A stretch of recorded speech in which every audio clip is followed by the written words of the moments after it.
Love. Comfortable. Compromise. Trusting. Control.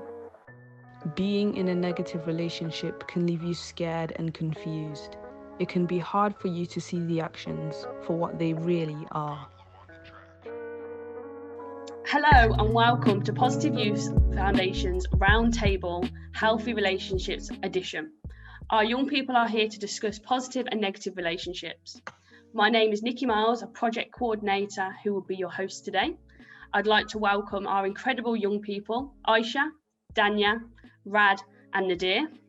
Alongside me is my co-host George.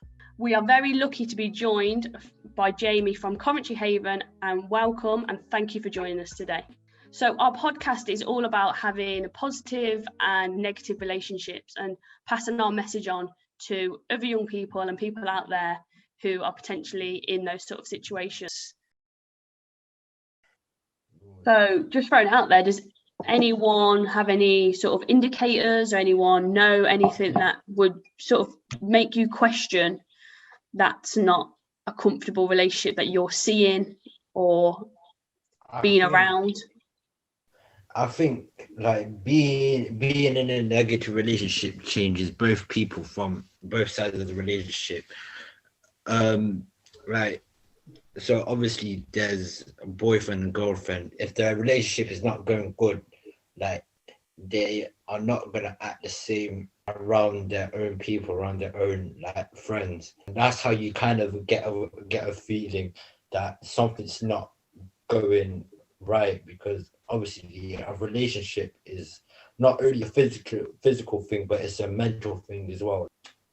Judging from like what we've seen in society, like relationships are like, for me, it's really toxic. Obviously, I don't think like people are ready for relationships, but they want to have a relationship because obviously everybody else is getting like girlfriends and that.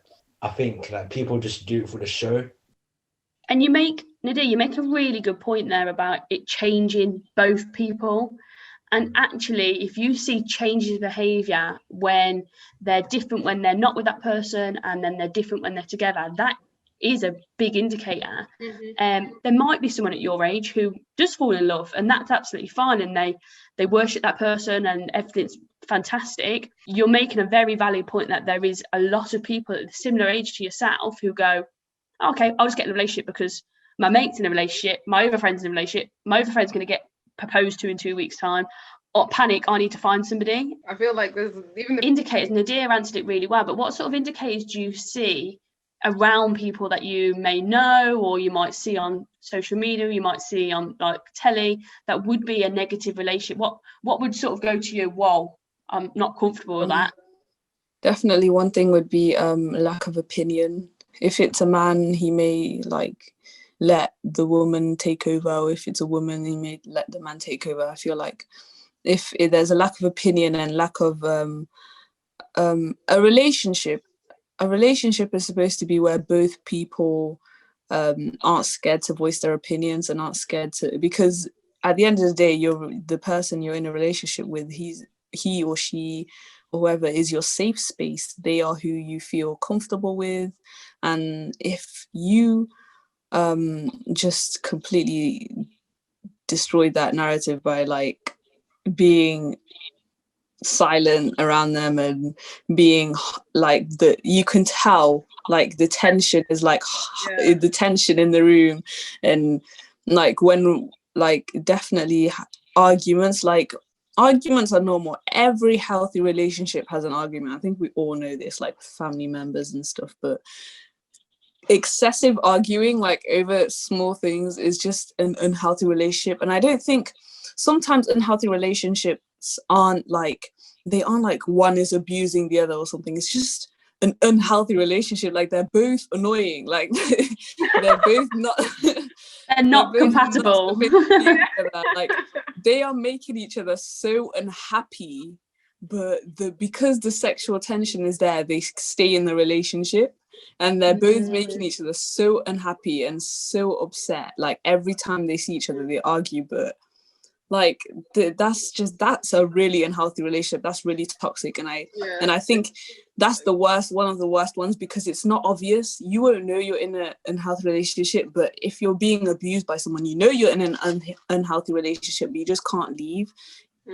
Yeah, the whole like sexual tension thing I agree with. And something else, another factor that might play into the whole why you stay in a relationship if it's unhealthy, is history. Like, we feel, I don't know why there's this idea that history is the be all end all. Like, just because you've known someone for 7 years, it means you owe them your life. It literally, history has no meaning. It literally is more about the chemistry you have, or like how compatible you are. Like, if you're there for me as much as I'm there for you, and as in it being, as in we both benefit from each other. History means nothing. Like, 6 years later, I could still be annoyed with you because we all change.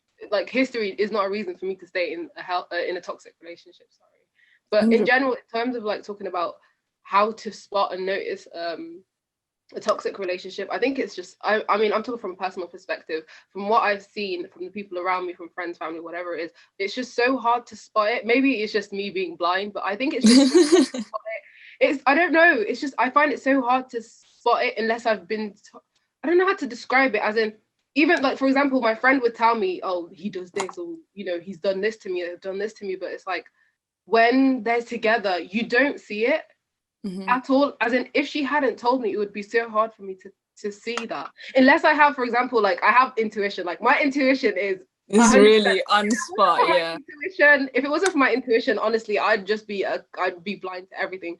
But as in, it's so hard to see, because when they're together, like, they look like they're living the dream. Like, he treats her like she's everything. But then when I get a call, she's like, oh, he's ignoring me, he abused me, I have bruises all over my body, he's neglecting me, he's taking my card away from me. And you wouldn't think of it. Like, you just don't see it. If it wasn't for girls' intuition, the question is asked, like, when can you see the signs? But like, if it really is a relationship where they both know each other for ages, I don't think you'll be able to tell. I actually don't think you will be able to, because like, the acting is top notch. Like, they deserve Oscars. Like, they won't give away anything unless you like catch them slipping, which you probably won't. And that there's no way to tell, except for like, or one thing you can notice is like when one of them comes to the other's defense, like quite quickly, like when you insinuate something and they're like, no, like, it's so defensive, like how defensive they are. That's the only way you can proper tell, because like, otherwise, if they really know each other really well, it's so difficult to tell. So unlikely as well. Aisha, do you think that could potentially be because there's like a lack of education around like the warning signs of like what makes an unhealthy relationship? Like, because we're on this podcast now and we all, you know, have like a bit of background on what we consider it to be unhealthy.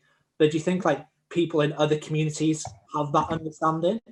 Yeah, I feel like we're so focused, like we were talking about before. I feel like the society is so focused on marriage, kids, and everything, that they forget that not all relationships are meant to be, and not everyone's supposed to marry each other, and that it's just compatibility and different personality types. And I feel like sometimes people force it. And it's so interesting to hear what you're both saying, and especially like pulling on experiences, or like just talking about different indicators. Now, if you were in a relationship or even a friendship, like a relationship can still be with your best friend, like that's fine.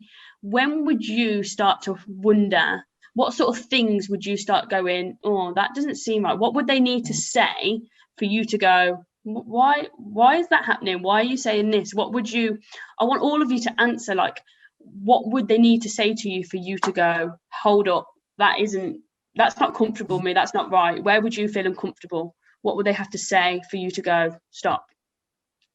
I feel like even if it's from the boy or the girl side, I think like if they say to me, yeah, this person's not treating me right, or like how they should be, obviously like you get like a gut feeling saying, oh yeah, like this like is not right, like this relationship is like really toxic, and like it's just mad. So I think it's all based on like gut feeling and what they tell you, because obviously like you know when there's a positive relationship and a negative relationship. Do you think it changes the way you feel if it was a negative relationship? For me, like if someone ain't gonna treat you right, then obviously like I'm gonna have to get involved. If one of I girl best mates or whatever, like if they ain't been treated right in a relationship and they told me, oh yeah, this person not treating me right, I have that feeling to go and mash them up in it. You have that anger because you're supporting that individual. Now, mashing them up might not be the correct way, but in terms of supporting your friend, 100%, like these are the reasons why we're having this podcast, because we want, if that was happening with your friend, we want you to be able to tell your friend and also help your friend by using the right services. If your friend was sort of in a negative relationship, what sort of things do you think she'd say to you for you to go, oh, that ain't right, like I'm not comfortable with that? What would you say, Nadine? I think something as in, obviously quality time, like giving somebody your time is probably the most valuable thing. You can get your money back, you can get your gifts back, but you can't get time back. So giving somebody quality time is the most important thing. So when you hear, for example, like I hear it like, because we're talking so much about like romantic relationships, but I've seen it so much in friendships as well, which is so important. Like so many red flags in friendships where you hear, where I've heard friends talk about each other like behind their backs, or they say like avoiding spending time with someone is literally the biggest red flag. Like biggest sign that you don't like them. Somebody to say like, I've had so many occasions where somebody's like, oh, can I stay with you longer? Can I stay in your house longer because I don't want to meet up that person? That's an instant red flag. If somebody wants to spend more time with me instead of going to meet up somebody, it's by force. They don't really want to spend time with them. So if they don't want to spend time with that person, then it's an instant red flag. Like that's what I would say. Time. There's clear indicators of like how they would change, you know, how they would speak to you. If they choose to speak to you in private continuously, they say all these things frequently, like they will obviously try to tell you that there's a situation going on. But the problem is, the thing that as a society we associate the man as the abuser and the woman as the victim. Women manipulate the way we see this, and people such as Nadir that would go up and fight that person straight away are manipulated by women who use that as to have power over the man. There are many guys that are innocent, completely innocent, but women manipulate this just because they exploit that men don't have anyone to talk to. They can't go to someone and tell them, oh, I'm being abused by my lover who's female. No man would allow themselves to ruin their pride or masculinity or whatever is associated by society. And so women abuse this, or women use this, say, if you don't buy me this or that, I will get my friend, Nadir in this example, to go beat you up or whatever. Rad, I totally agree with that, and it's a question that will probably pop up in the podcast later on, but it isn't just females who are victims, it is females who are the people portraying the fact that, oh, everything's fine, but actually men are victims too, and this needs to be spoken about, because like you said just a minute ago, they've got this sort of persona that everything's fine and they're strong, and they don't potentially want to talk and have to say.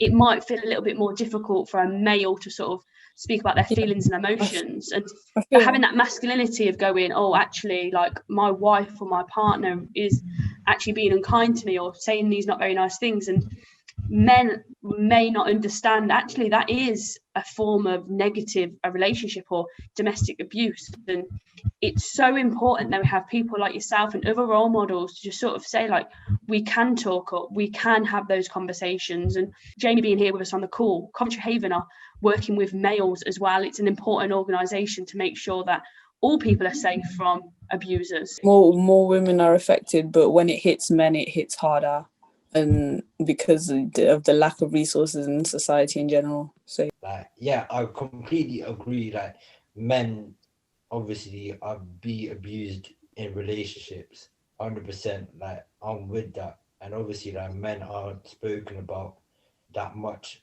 but obviously like for me, like I always find out two sides to every story. Obviously if a girl's wrong in a relationship, then a girl's wrong. If the boy is wrong, then the boy is wrong in the relationship.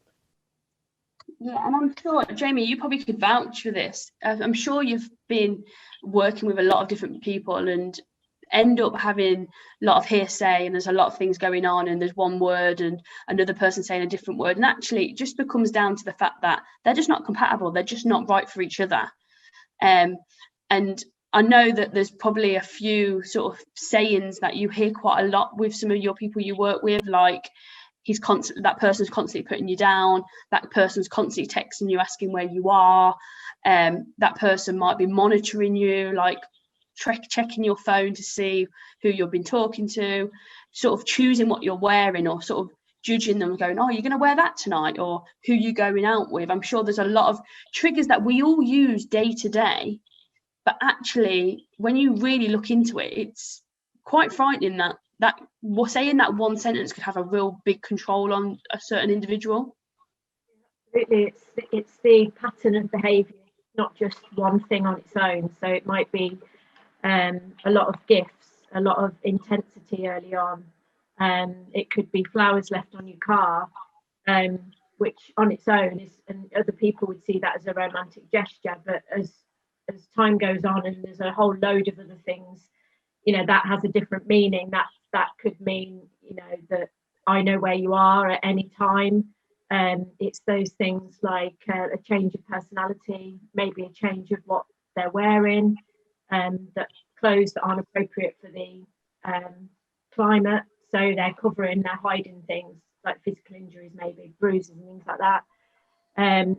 It's things like looking at their abuser before they answer a question. That's quite common. You know, when you're a child, you kind of, you know that you're doing something wrong, and you look at your mum and dad, and you know that you're going to get into trouble. That's kind of how I try and relate coercive control. There's quite a few different signs that you can, if you're spending time with people, that you could see, but it's the isolation. They isolate you from friends and family. I have a question for Jamie. Yeah. I read a book a while ago called Big Little Lies, and there was a character called Celeste that was being abused by her husband, and she had twin boys, and the husband was amazing with the kids. He'd never touched them. He was the greatest father, and he was also like really like financially stable. Like he was rich. Like he created all the money. But the thing about Celeste was that she had loads of friends. She had friends and she had family, and he wasn't trying to separate them. But whenever he would like abuse her, he would promise her it was the last time, and then everything would be great for a really long time, and then it would like happen again. And I'm just wondering, like, how does that happen? Like, what is that called when that happens? That cycle of abuse. Yeah, that's really common. Everything's lovely, and there's that period of time where you're, you know, even breathing isn't going to cause an incident, so you're in that really nice honeymoon period, but then it starts to, you're treading on eggshells, you know that something's not right, but you can't actually put your finger on it. It kind of moves around the circle, and then there may be a physical incident or some kind of big argument, that because they don't have to hit you for it to be abusive, you can still be extremely frightened.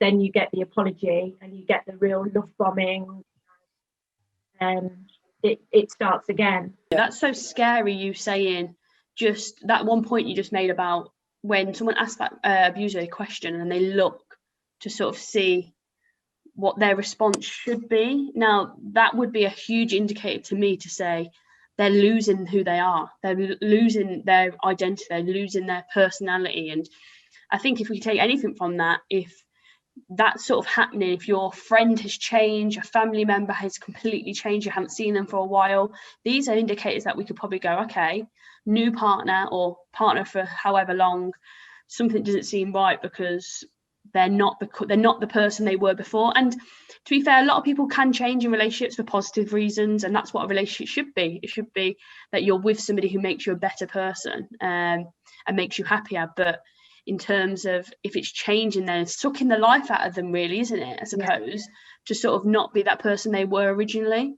Yeah, it's like checking up on them constantly as well, texting to see where they are or what time are you going to be back. That could be deemed being quite caring, but but then it moves into the controlling. They want to know where you are because it's an issue for them. They they're checking up on you. They're monitoring absolutely everything.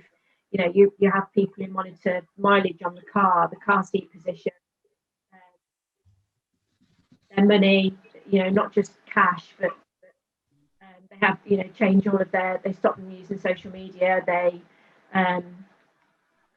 start removing friends that they're linked to because they don't like them, or, all of that. There's so many things